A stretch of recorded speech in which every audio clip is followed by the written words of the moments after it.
Les Mille et Nuits, traduit par Antoine Galland, nuit 187, 8e partie. Je reviens à mon discours, ajouta la sultane. Le calife, toujours sous le personnage de pêcheur, répondit hardiment à Cheikh Ibrahim. Cheikh Ibrahim, je ne sais pas ce qu'il y a dans la bourse. Argent ou or, je le partagerai avec vous par moitié de très bon cœur. Pour ce qui est de l'esclave, je veux l'avoir à moi seul. Si vous ne voulez pas vous en tenir aux conditions que je vous propose, vous n'aurez rien. Cheikh Ibrahim, emporté de colère à cette insolence, comme il la regardait dans un pécheur à son égard, prit une des porcelaines qui étaient sur la table et la jeta à la tête du calife. Le calife n'eut pas de peine à éviter la porcelaine jetée par un homme pris de vin. Elle alla donner contre le mur, où elle se brisa en plusieurs morceaux. Cheikh Ibrahim, plus emporté qu'auparavant, après avoir manqué son coup, prend la chandelle qui était sur la table, se lève en chancelant et descend par un escalier dérobé pour aller chercher une canne. Le calife profita de ce temps-là et frappa des mains à une des fenêtres. Le grand vizir Mesrour et les 4 valets de chambre lui eurent bientôt ôté l'habit de pêcheur et mis celui qu'ils lui avaient apporté. Ils n'avaient pas encore achevé, et ils étaient occupés autour du calife qui était assis sur le trône qu'il avait dans le salon, que Cheikh Ibrahim, animé par l'intérêt, rentra avec une grosse canne à la main dont il se promettait de bien régaler le prétendu pêcheur. Au lieu de le rencontrer des yeux, il aperçut son habit au milieu du salon et vit le calife assis sur son trône avec le grand vizir et Mesrour à ses côtés. Il s'arrêta à ce spectacle et douta s'il était éveillé ou s'il dormait.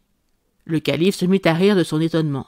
« Cheikh Ibrahim, lui dit-il, que veux-tu? Que cherches-tu » Cheikh Ibrahim, qui ne pouvait plus douter que ce ne fût le calife, se jeta aussitôt à ses pieds, la face et sa longue barbe contre terre. « Commandeur des croyants, s'écria-t-il, votre vil esclave vous a offensé. Il implore votre clémence et vous en demande 1000 pardons. » Comme les valets de chambre eurent achevé de l'habiller en ce moment, il lui dit en descendant de son trône. « Lève-toi, je te pardonne. » Le calife s'adressa ensuite à la belle persienne, qui avait suspendu sa douleur dès qu'elle s'était aperçue que le jardin et le pavillon appartenaient à ce prince et non pas à Cheikh Ibrahim, comme Cheikh Ibrahim l'avait dissimulé, et que c'était lui-même qui s'était déguisé en pêcheur. « Belle persienne, lui dit-il, levez-vous et suivez-moi. Vous devez connaître qui je suis, après ce que vous venez de voir, et que je ne suis pas d'un rang à me prévaloir du présent que Noureddin m'a fait de votre personne, avec une générosité qui n'a point de pareille. Je l'ai envoyé à Balsora pour y être roi, et je vous y enverrai pour être reine dès que je lui aurai fait venir les dépêches nécessaires pour son établissement.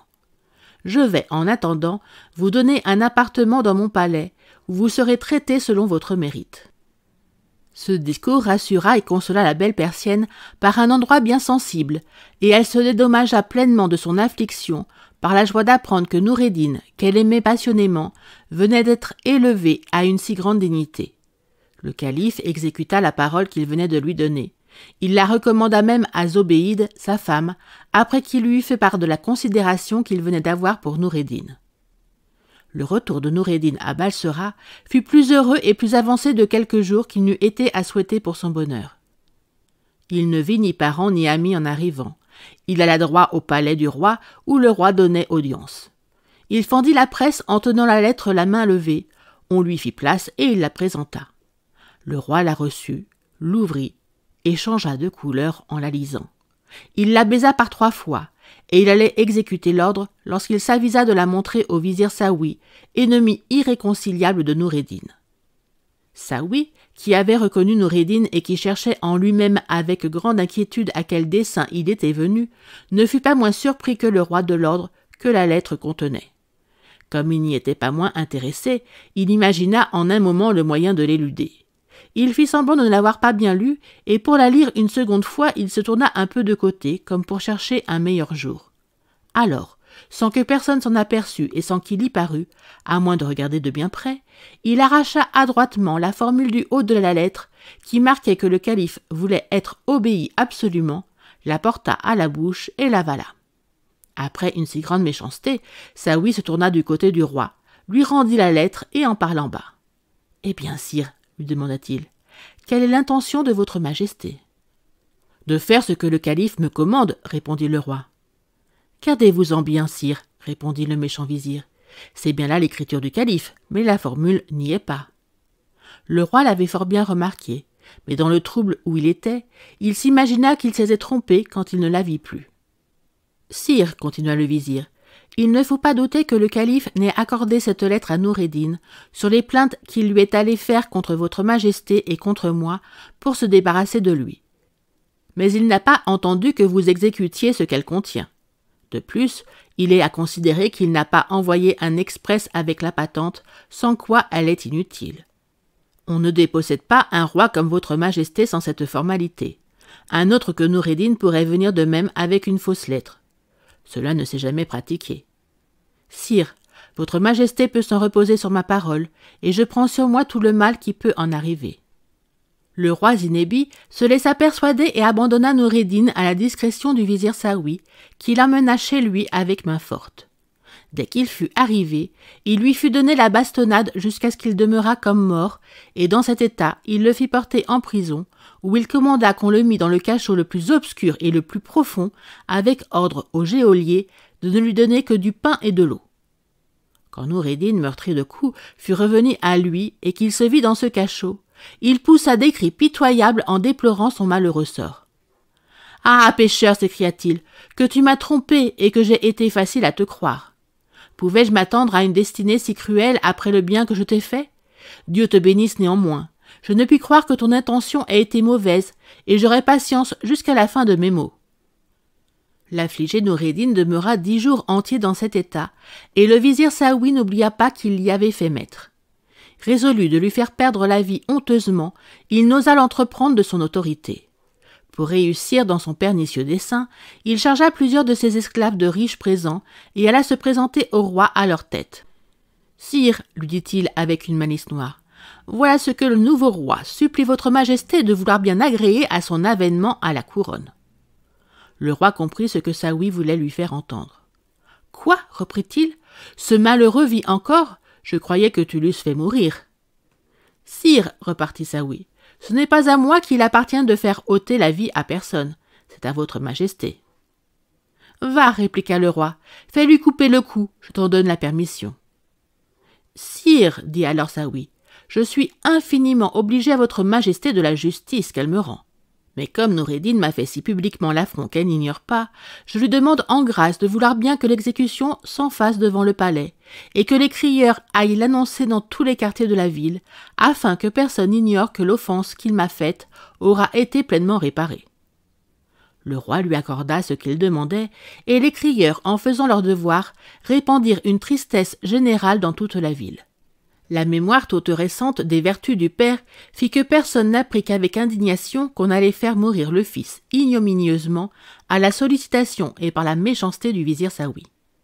Saouy alla à la prison en personne, accompagné d'une vingtaine de ses esclaves, ministres de sa cruauté. On lui amena Noureddin, et il le fit monter sur un méchant cheval sans selle. Dès que Noureddin se vit livré entre les mains de son ennemi, « Tu triomphes, lui dit-il, et tu abuses de ta puissance. Mais j'ai confiance en la vérité de ces paroles d'un de nos livres. Vous jugez injustement, et dans peu vous serez jugés vous-même. » Le vizir Saouy qui triomphait véritablement en lui-même. « Quoi, insolent, reprit-il, tu oses m'insulter encore? Va, je te le pardonne. Il arrivera ce qu'il pourra, pourvu que je t'ai vu couper le cou à la vue de tout Balsora. Tu dois savoir aussi ce que dit un autre de nos livres. Qu'importe de mourir le lendemain de la mort de son ennemi. » Ce ministre, implacable dans sa haine et dans son inimitié, environné d'une partie de ses esclaves armés, fit conduire Noureddin devant lui par les autres et prit le chemin du palais.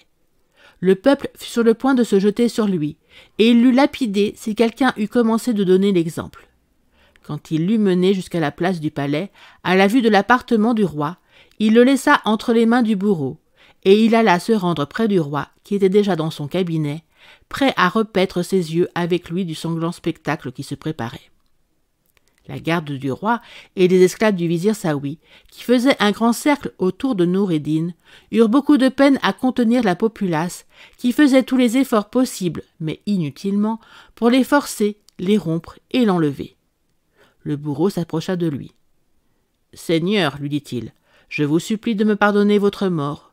Je ne suis qu'un esclave, et je ne puis me dispenser de faire mon devoir. À moins que vous n'ayez besoin de quelque chose, mettez-vous, s'il vous plaît, en état. Le roi va me commander de frapper. » Dans ce moment si cruel. « Quelques personnes charitables, dit le désolé Noureddin en tournant la tête à droite et à gauche, ne voudraient-elles pas m'apporter de l'eau pour étancher ma soif ?» On en apporta un vase à l'instant, que l'on fit passer jusqu'à lui de main en main. Le vizir Saouy, qui s'aperçut de ce retardement, cria au bourreau de la fenêtre du cabinet du roi où il était. « Qu'attends-tu? Frappe !» À ces paroles barbares et pleines d'inhumanité, toute la place retentit de vives imprécations contre lui, et le roi, jaloux de son autorité, n'approuva pas cette hardiesse en sa présence, comme il le fit paraître en criant que l'on attendit. Il en eut une autre raison. C'est qu'en ce moment il leva les yeux vers une grande rue qui était devant lui et qui aboutissait à la place, et qu'il aperçut au milieu une troupe de cavaliers qui accouraient à toute bride. « Vizir, dit-il aussitôt à Saouy, qu'est-ce que cela? Regarde !» Saouy, qui se douta de ce que ce pouvait être, pressa le roi de donner le signal au bourreau. « Non, reprit le roi, je veux savoir auparavant qui sont ces cavaliers. » C'était le grand vizir Giafar avec sa suite, qui venait de Bagdad en personne de la part du calife. Pour savoir le sujet de l'arrivée de ce ministre à Balsora, nous remarquerons qu'après le départ de Noureddin avec la lettre du calife, le calife ne s'était pas souvenu le lendemain, ni même plusieurs jours après, d'envoyer un express avec la patente dont il avait parlé à la belle persienne. Il était dans le palais intérieur qui était celui des femmes, et en passant devant un appartement, il entendit une très belle voix. Il s'arrêta, et il n'eut pas plus tôt entendu quelques paroles qui marquaient de la douleur pour une absence, qu'il demanda à un officier des eunuques qui le suivait, qui était la femme qui demeurait dans l'appartement. Et l'officier répondit que c'était l'esclave du jeune seigneur qu'il avait envoyé à Balsora pour être roi à la place de Mohammed Zinebi. « Ah, pauvre Noureddin, fils de Khacan !» s'écria aussitôt le calife. « Je t'ai bien oublié. Vite, ajouta-t-il, qu'on me fasse venir Giafar incessamment. » Ce ministre arriva. « Giafar, lui dit le calife, je ne me suis pas souvenu d'envoyer la patente pour faire reconnaître Noureddin roi de Balsora. Il n'y a pas de temps pour la faire expédier. Prends du monde et des chevaux de poste et rends-toi à Balsora en diligence. Si Noureddin n'est plus au monde et qu'on les fait mourir, fais pendre le vizir Saouy. S'il n'est pas mort, amène-le-moi avec le roi et ce vizir. » Le grand vizir Giafar ne se donna que le temps de monter à cheval, et il partit aussitôt avec un bon nombre d'officiers de sa maison. Il arriva à Balsora de la manière et dans le temps que nous avons remarqué. Dès qu'il entra dans la place, tout le monde s'écarta pour lui faire place, en criant grâce pour Noureddin, et il entra dans le palais du même train jusqu'à l'escalier, où il mit pied à terre. Le roi de Balsora, qui avait reconnu le premier ministre du calife, alla au-devant de lui et le reçut à l'entrée de son appartement. Le grand vizir demanda d'abord si Noureddin vivait encore, et s'il vivait, qu'on le fît venir. Le roi répondit qu'il vivait, et donna ordre qu'on l'amenât. Comme il parut bientôt, mais lié et garrotté, il le fit délier et mettre en liberté, et commanda qu'on s'assurât du vizir Saouy et qu'on le liât des mêmes cordes. Le grand vizir Giafar ne coucha qu'une nuit à Balsora. Il repartit le lendemain, et selon l'ordre qu'il avait, il emmena avec lui Saouy, le roi de Balsora, et Noureddin. Quand il fut arrivé à Bagdad, il les présenta au calife. Et après qu'il lui rendit compte de son voyage, et particulièrement de l'état où il avait trouvé Noureddin, et du traitement qu'on lui avait fait par le conseil et l'animosité de Saouy, le calife proposa à Noureddin de couper lui-même la tête au vizir Saouy. « Commandeur des croyants, reprit Noureddin, quelque mal que m'ait fait ce méchant homme et qu'il ait tâché de faire à feu mon père, je m'estimerais le plus infâme de tous les hommes si j'avais trempé mes mains dans son sang. » Le calife lui sut bon gré de sa générosité, et il fit faire cette justice par la main du bourreau. Le calife voulut renvoyer Noureddin à Balsora pour y régner, mais Noureddin le supplia de vouloir l'en dispenser. « Commandeur des croyants, reprit-il, la ville de Balsora me sera désormais dans une aversion si grande après ce qui m'est arrivé, que j'ose supplier votre majesté d'avoir pour agréable que je tienne le serment que j'ai fait de n'y retourner de ma vie. Je mettrais toute ma gloire à lui rendre mes services près de sa personne si elle avait la bonté de m'en accorder la grâce. » Le calife le mit au nombre de ses courtisans les plus intimes, lui rendit la belle persienne et lui fit de si grands biens qu'ils vécurent ensemble jusqu'à la mort avec tout le bonheur qu'ils pouvaient souhaiter.